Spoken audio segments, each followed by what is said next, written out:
The Year of the Elephant in Islamic narratives is a historical year in the Islamic calendar, corresponding to approximately 570 Common Era. This year is significant in Islamic tradition, primarily due to two major events: the birth of the Prophet Muhammad and the event of the elephant. The year is named after an event involving an army led by Abraha, the Christian ruler of Yemen. Abraha sought to attack and destroy the Kaaba in Mecca to divert pilgrimage to a grand cathedral he had built in Yemen. According to sources, the number of elephants in Abraha's army varied from 13 to 1,000, which were unusual for the Arabian Peninsula. As the army approached Mecca, according to Islamic tradition, Allah sent a flock of swift birds that pelted the army with stones of baked clay that smashed all elephant and army, leading to their defeat. This event is described in the Quran in Surah Al-Fil, chapter 105. The Year of the Elephant is thus remembered for these two pivotal events, which have profound implications in Islamic history and tradition.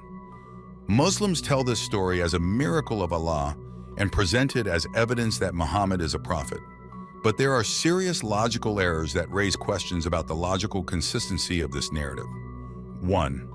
Non-Islamic sources state Abraha's death date as 552, 553, discrepancy of almost 20 years between them. Did this man rise from his grave? 2. Why does Allah side with the pagans in the war between Christians and pagans when Islam does not yet exist? 3. The story of the stone attack by swift birds dispersing the elephant army is biologically questionable. The wings of swifts have evolved to stay in the air constantly. In fact, their scientific name, apis, derived from ancient Greek, means without foot. Swifts have feet evolved only to hold on, with no ability to land. If they land on the ground, they cannot take off again and will die.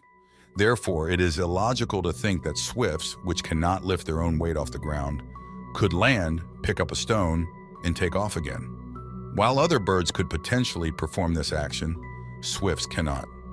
4.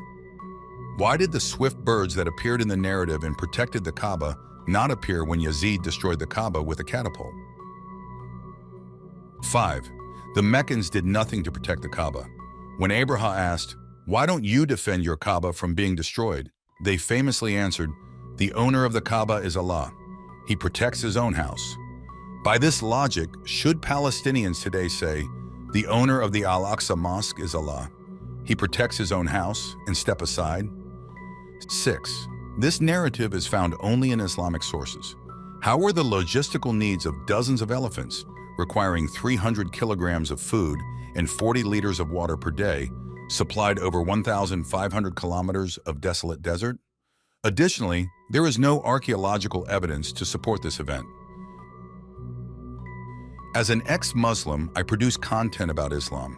You can support me by subscribing, liking, and sharing my videos. Thank you.